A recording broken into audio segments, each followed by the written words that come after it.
我当时一到柴桑城，我闻到浓重的血腥味，但是没有办法，顾老三落难，我姓雷，我是雷家堡的子孙，我得救他吧。我当时就近身，我再给他一拳，你知道吧？主要是呢，像我这么英俊潇洒的人看不得弱者，所以顺手把他们给救了。所以，你们此次能够解柴桑危局，靠的全是百里小公子仗义相助。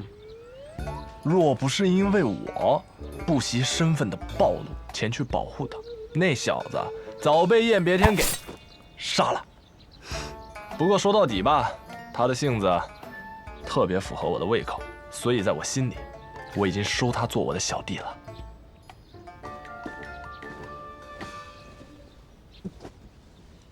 老七，你这表情，打什么主意呢？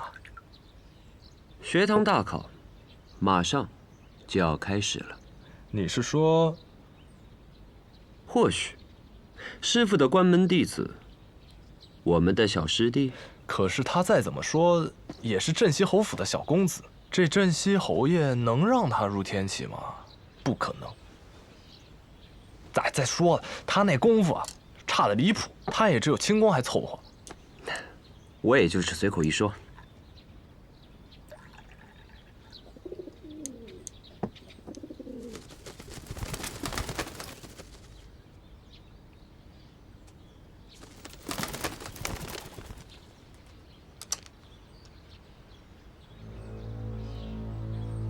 咋了？西蜀剑歌重新现世了，而使出这套剑法的人，我们刚刚聊过。你说什么？镇西侯爷会西蜀剑歌？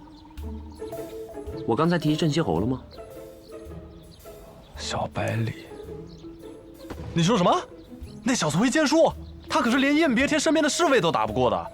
他不仅会剑术，而且他会的是这世上最出名的剑术。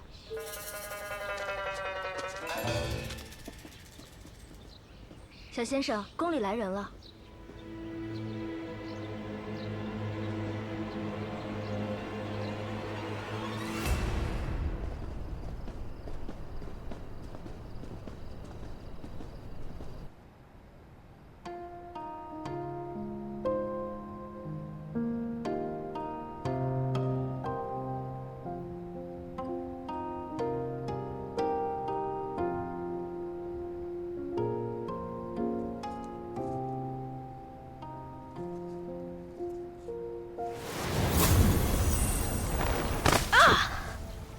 哎呦喂！哎呦！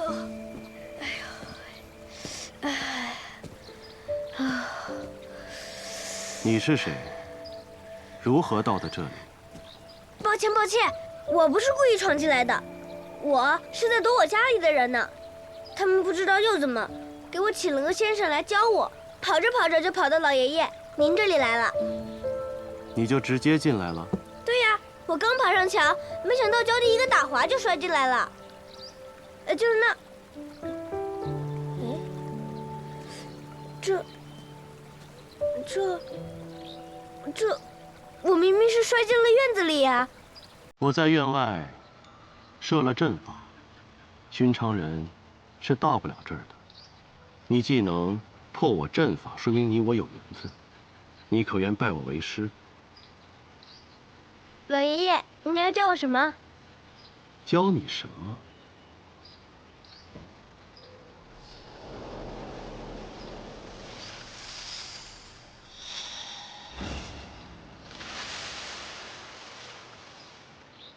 又是武功，没兴趣，没兴趣。那你我缘分便只能到此了。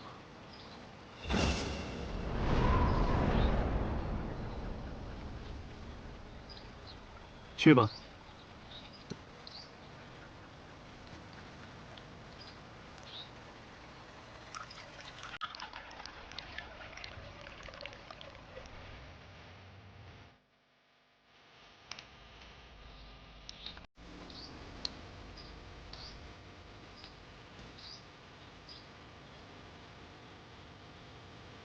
你能识酒？我可是以后要做酒仙的人。那小酒仙，你来闻闻。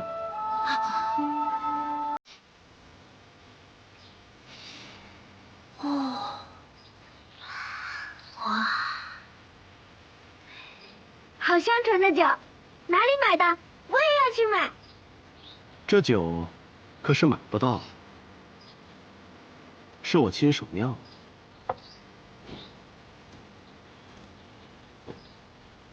我拜先生为师，请先生教我酿酒。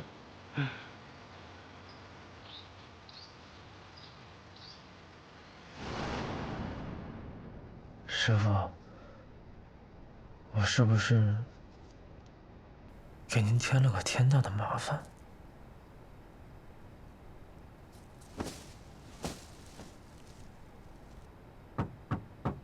东来，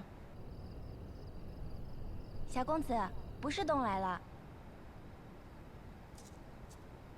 东来人呢？我这院里什么时候来了个女眷？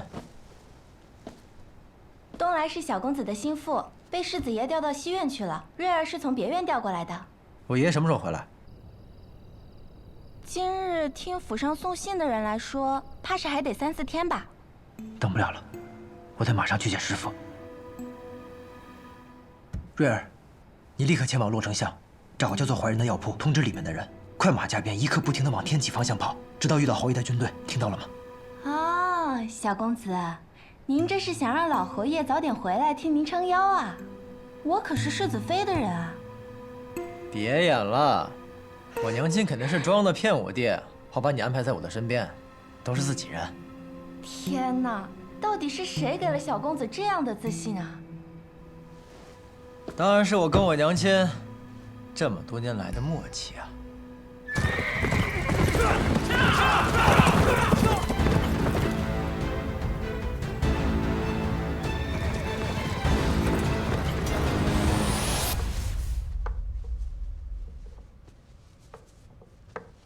臭小子，看我怎么收拾他！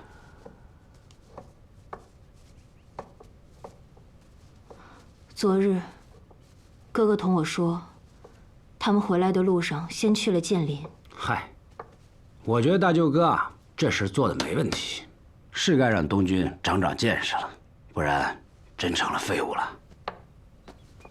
他们去了剑林，抢了一柄仙宫品的剑，是东军自己夺的。哥哥什么也没有做，用的剑法是西楚剑歌，问道于天。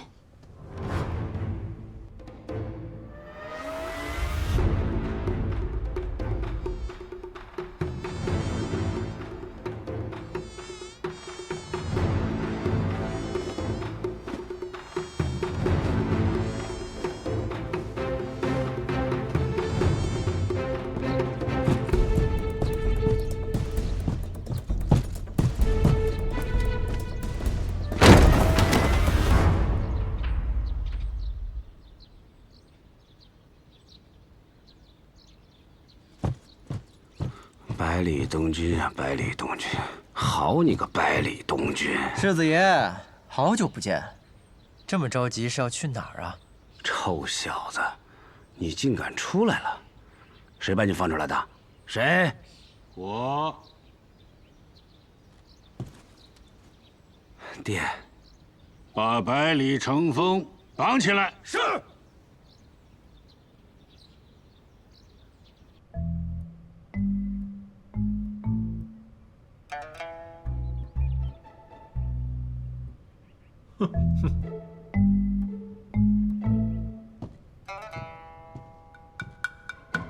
哟，世子爷，您怎么在这儿啊？被绑的还开心吗？要不要去柴房休息休息？嗯。东军，娘，父亲，乘风好歹是世子，洛邑知道您疼爱东军，但现在面子也落了，罚也罚过了，就给他松绑吧。是啊，父亲。哎，我有让你起来吗？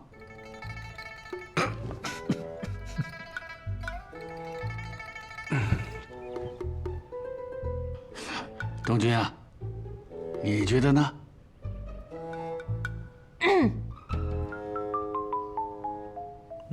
那便给世子松绑吧。东君，你出门远游，最近可有什么收获呀？收获可大了，爷爷，您听过一首诗吗？啊？风华难测清歌雅，琢磨多言凌云狂。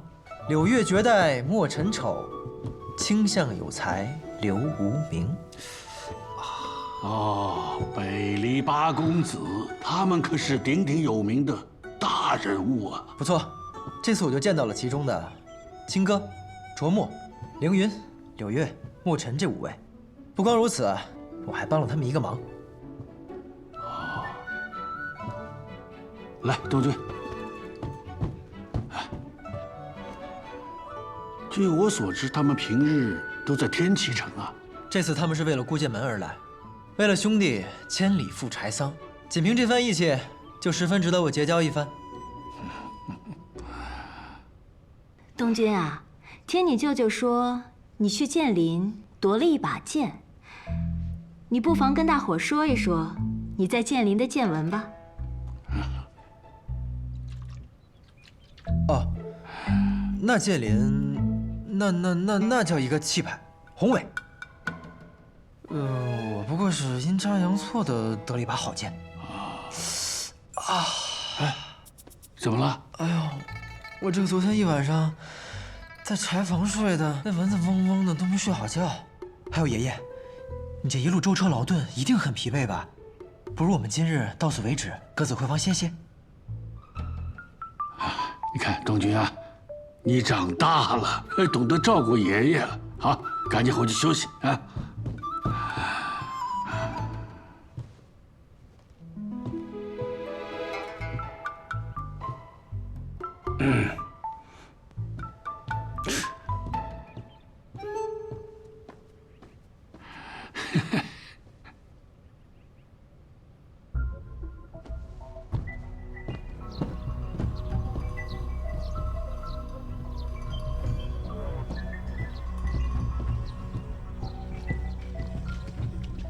好了，你也先回去休息。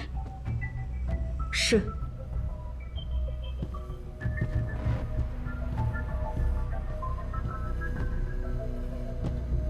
父亲，东君在剑林，我早知道了。风雨欲来，我们镇西侯府还能为他筑起一道铜墙铁壁。父亲，只要你一声令下，我们破风军直指天启，儿子必先策马当先，身先士卒。你这是什么意思？你以为我要造反？这不是造反，这是征伐天下。既然是这样，那你的声音得大声点啊，好让天下人知道我们镇西侯府要造反，好让某些人可以在晚上提着刀，趁你睡着的时候给皇上献忠。父亲，当年叶宇大将军一片忠心，却背无谋反，最后落得满门抄斩的下场。如今我们得先下手为强，是吗？程峰啊，一个真正经历过沙场的人，没有人会想回到那个地方。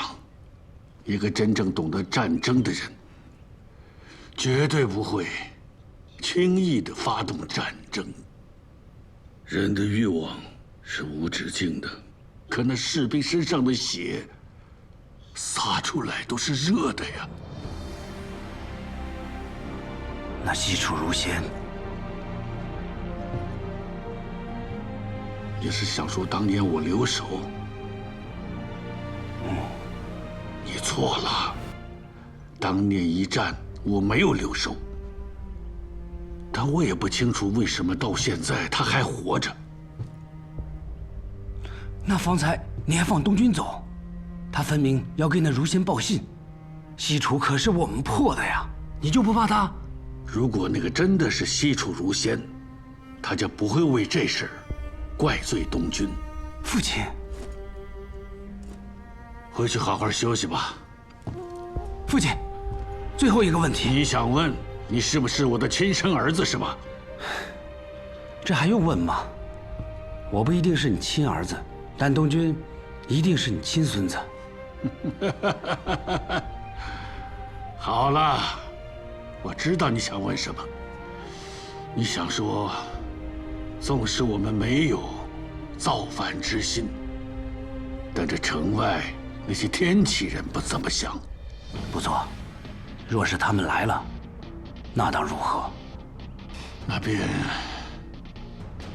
等他们来。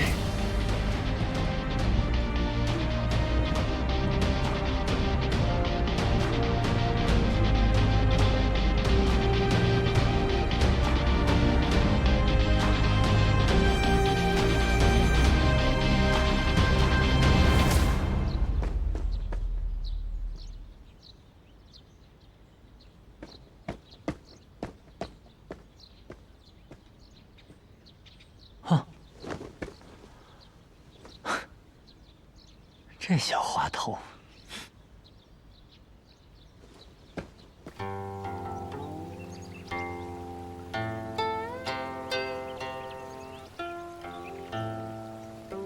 师傅，东军回来了，此次出行可完成心中所愿？师傅，现在不是说我的时候，我好像给您添了个大麻烦。什么样的麻烦才算是大麻烦？师傅，在剑灵大会上，我用了您传我的那套剑法，但天下剑客竟然都很震惊似的，说是什么失传已久的绝世一剑。师傅，虽然这么多年来您从未提起过您的来历，但我有一种直觉，您的身份一定不一般。那套剑法又那么的特别，他们一定会想办法来找您的。我何时传授你剑法了？师傅，我只是记得有一次我喝醉后见到您舞过，我之前还以为那只是我的一场梦，但这一次在剑里，我喝醉之后，便自然而然地使出了那套剑法，就好像种在我的脑子里一样，不用回忆，也不用思考，仿佛不是我在用剑，而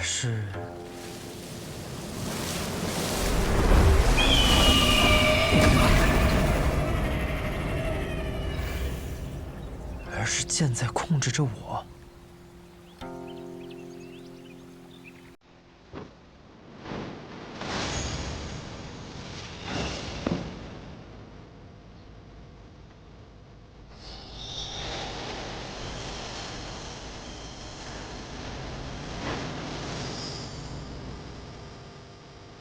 拿着。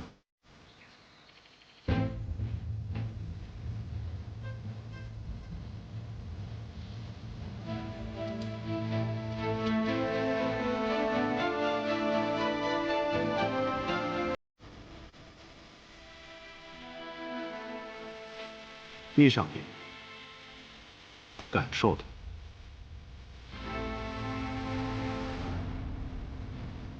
别人练就10年，而你只需看上一眼，你知道为何吗？难道是因为我也是天生剑胚？好吧，我不知道。不是因为你是天生剑胚，而是因为你是百里东军。而百里东军时，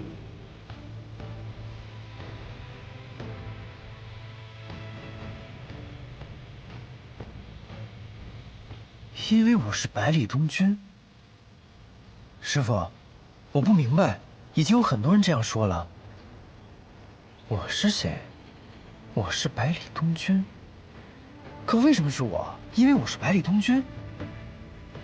以后你自然会明白。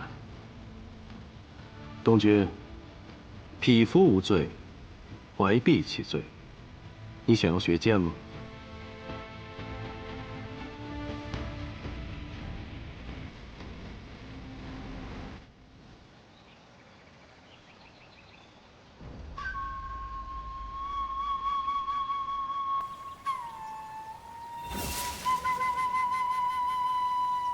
想。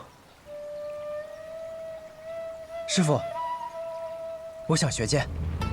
云哥死后，我的行事越发乖张无度，爷爷一直纵容着我。我知道，他和我的想法是一样的。作为手掌兵权镇西侯府的小公子，我越纨绔，天启城那卫便越放心。爷爷不希望我走上云哥的老路，但是这一次我见到了真正的江湖人，见到了很多很厉害的人。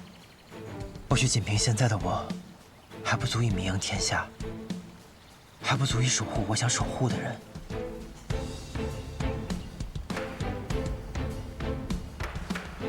师傅，我也想仗剑去江湖上走一走，管他的圣心难测，百里东军绝不做安居一隅的笼中之雀。你能如此想，为师很欣慰。既然你想学剑，那为师便教你。这世上除了学堂里先生，没有人比你师傅的剑术更厉害。东君，你先回去，等下次见面，为师便将真正的西楚剑歌传授于你。可是师傅，若您还留在这里，怕是会有危险。放心吧，既然木已成舟，那索性不去躲他，便是等他们来，又如何？小姐，算算日子，白发紫衣大人应该已经回到天外天了。二小姐若是看到了他们，却没有看到小姐，指定要发脾气了。我让白发他们先走，是想看看北阙曾经的山河。晴儿知道了缘由，她应该就不会生气了。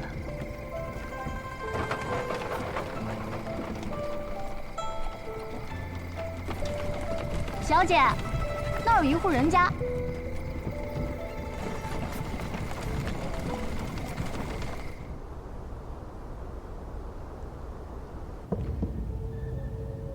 进来。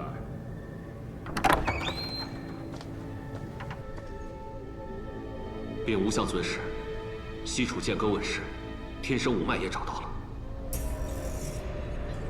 剑仙当年已死，尸体挂于城墙，我亲眼所见。那能将西楚剑歌传世的，只剩下了儒仙。儒仙，要人之术，我们复国指日可待。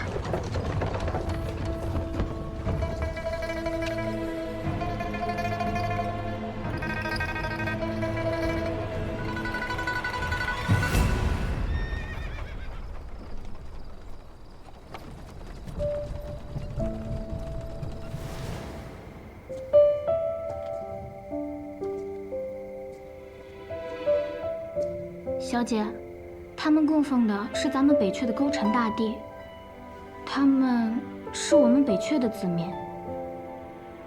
方才看到牌位上的生卒，娘子的夫君和公公，可是死于15年前。夫君和公公，因15年前北阙和北离一战，死在了沙场上。那你们有没有想过？如若一日北阙光复呢？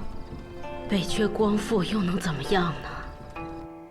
我的丈夫，我的儿子都没有办法再回来了。而战争一旦又开始，又会有多少人失去他们的丈夫和孩子呢？复国到底是为了什么呢？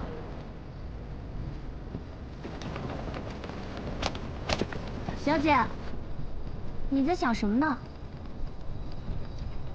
再往北20里，便是故都了吧？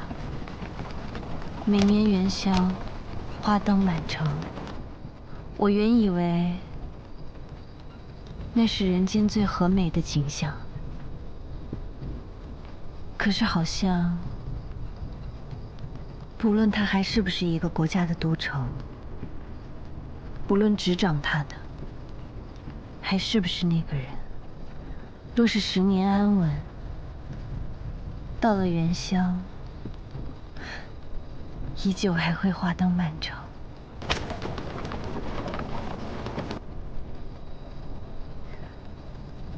人生短短一回，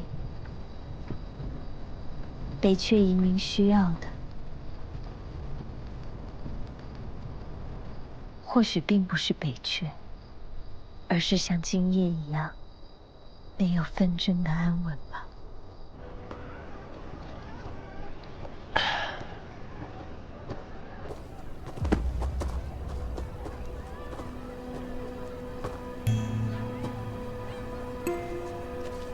西楚剑术大道朝天，世人皆仰，退而让之，寻其轨道为我所用。若危及百里，退。父亲啊，父亲，我也想见见真正的大道啊。父亲传来的消息。父亲说，大道之下还有鬼道，大道留给世人，鬼道留给温家。鬼道是指什么？我也只是听说，却从未亲眼见过。据说是西楚的要人之术，若真有此术，鬼神俱至。可是若拿不到呢？我也很好奇呀。若真拿不到，妹妹是帮百里家，还是温家呀？哎呦，那我到时候就问我儿子，他让我帮谁，我就帮谁。放心吧，父亲也说了，若危及百里，退。父亲说的是退，而不是住，说明他也意识到了这次事情不一样了。父亲是父亲啊，我是我，百里家我不管，我妹妹不能有毫发损伤，我外甥更不行。除非我温乎就先死。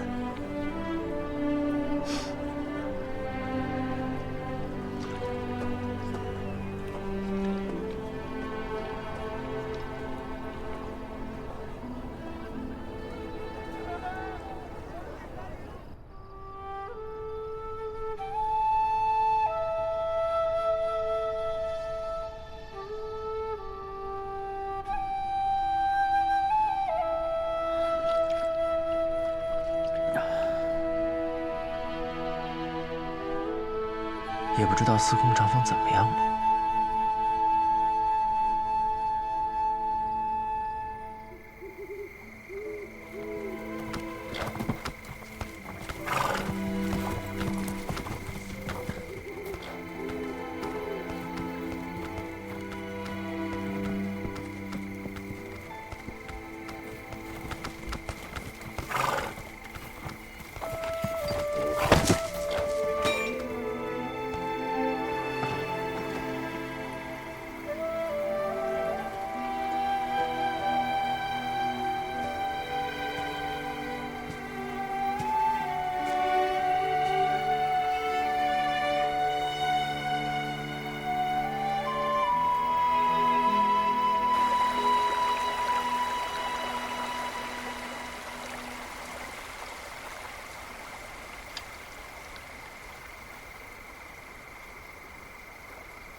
前辈，先别忙着谢我啊，我又没说要救你。我问你，是不是这温壶酒让你来的？他是不是说，我一看到你这一身毒，就会拼尽全力的救你，证明我自己比他强？等着毒一解，你身上的旧伤复发，我以为是他留的后手，还会竭尽全力的再救你一次。完了呀！温前辈只说这样药王会救我，没说被识破后要怎么办？你这一身五毒，天下仅此一家，别无分号。除了他，谁还能这么无聊？哎，你乱动什么？前辈既然不愿救我，那我自然不会久留。我又没说不救你，不过我有个条件。什么条件？按理说，你这病早该死了，是什么让你活下来的？难道有名医相救？我哪请得起什么名医？不过是看了一本医书，循着法子采了些草药，胡乱之罢了。果然，还真有学医的天赋。那正好，我谷中正缺个制药的小童子，为我端茶倒水。等我100年之后，继承我的衣钵，做个小药王。你呢，做童子倒老了点儿，不过我这里没什么人，勉强用用吧。告辞。哎，行，就半年，我救你一命，陪我半年不成吗？只需半年，就半年，就怕半年以后你舍不得走。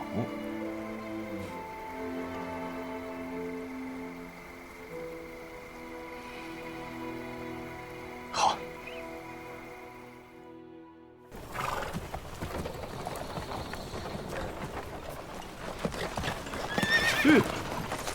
怎么了？啊，小先生，是卓墨公子。嘿，吃钱东吗，宝宝？我就知道，以你的性子，一定日夜兼程，马不停蹄的往这儿赶。然后方才呢，我又掐指一算，你必定会途经这里。怎么样？我这时间地点算得不错吧？夸夸我。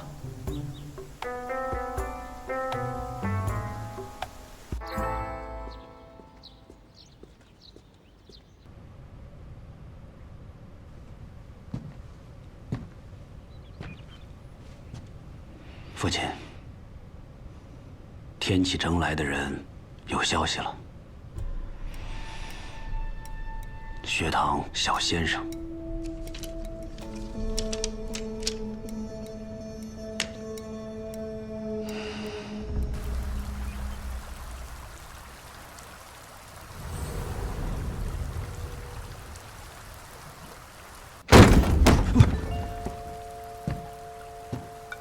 哎，我说我亲爹呀，太阳还没出来呢，你干嘛呀？你舅舅说你要学剑法，赶紧滚起来练剑。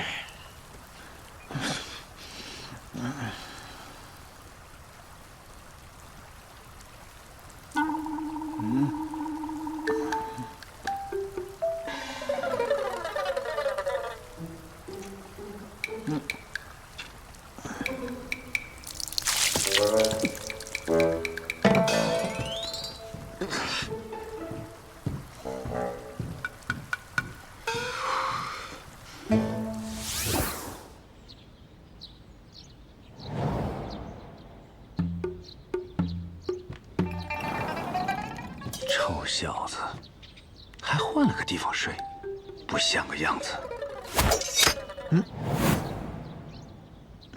拿好你自己的剑，剑客的剑不可以随便离手。你要教我剑？这不是很显然的事情吗？我不要你教我。怎么，还看不上你老子了？你看看，这剑如何？仙宫品的剑，自然绝顶。自然就是了。我既有仙宫品的宝剑，那自然要全天下最厉害的人来教我。我听说如今世上最厉害的人乃天启城稷下学堂的李先生。我去不了天启城，找个差不多的人来教我吧。臭小子！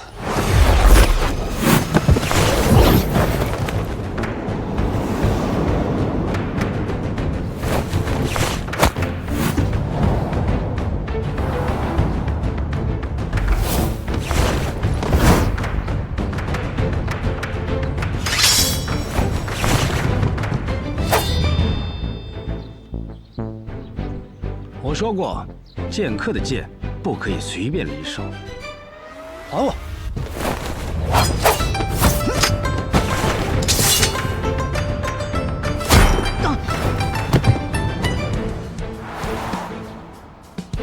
还给你了，你倒是用啊！哼，我用。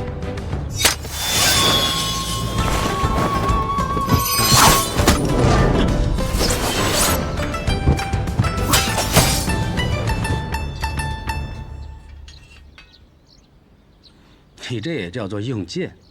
哼，再来！来什么来？你先学会怎么拔剑吧。哼，这不就是拔剑吗？嗯。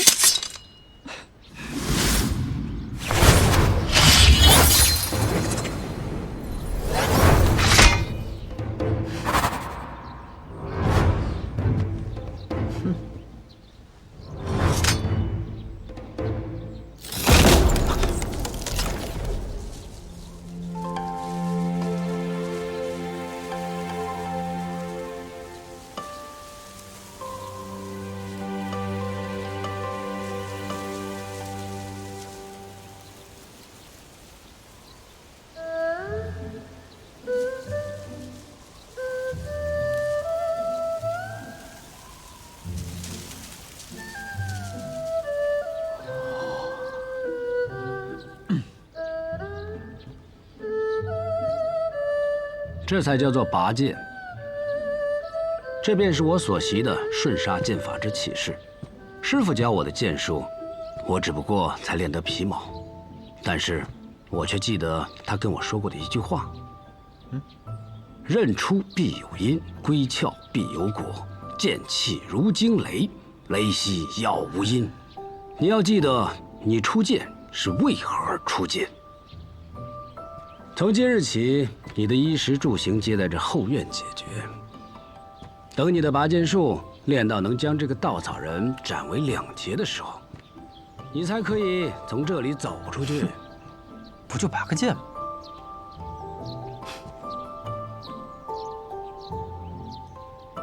还挺帅。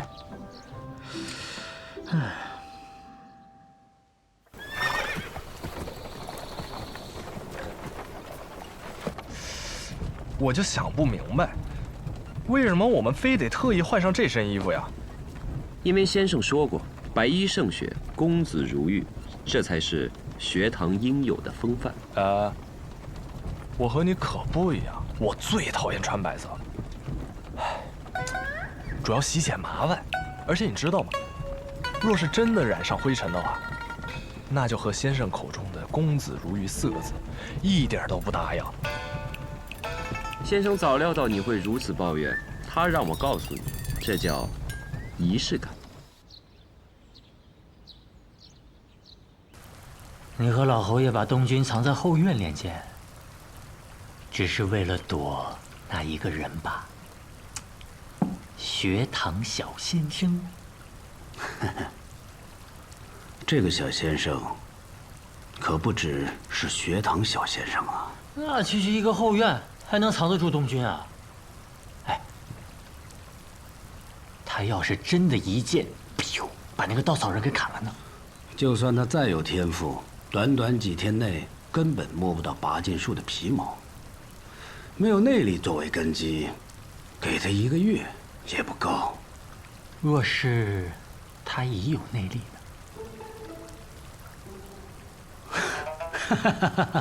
九爷，这怎么可能啊？世子，何事如此着急？学堂的使者到了。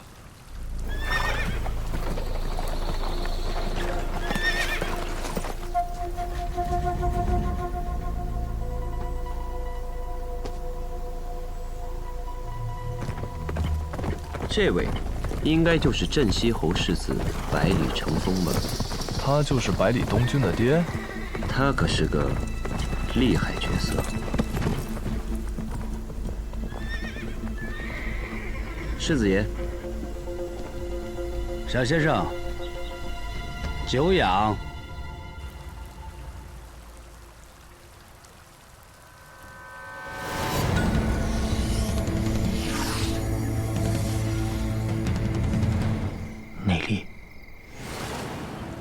东君怎么会有内力？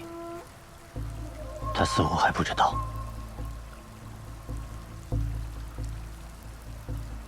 能在人不知情的情况下，以酿酒作为掩盖，为其打下内功根基，催生功力。这也许就是父亲所说的鬼道吧。小百里，还能藏多久呢？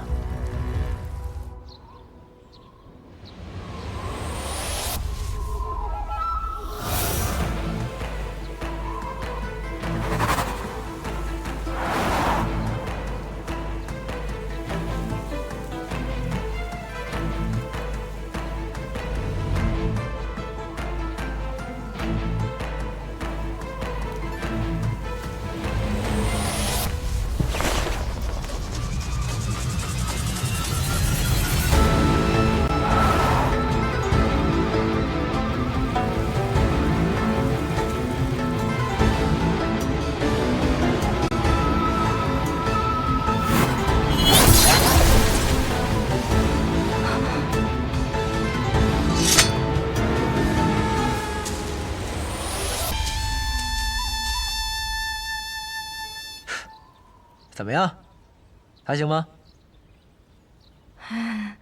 可是小公子，这稻草人没变化呀？怎么可能？能连一点变化都没有呢？不应该呀！我明明用了很大力气啊！这什么破剑呀，还仙风品，连个稻草人都砍不动。不拔了。哎，小公子，这次可不能再出去了。上次世子爷就已经起疑心了，这次我再把你放出去，咱们是一伙的，这事儿就露馅了。行，那我不走，你让我爷爷过来救我。可是侯爷早上已经来过了呀。我爷爷来过了。嗯，他还在外面看了一会儿，说了句不错，就往军营去了。就连我爷爷都被收买了，好，气死我！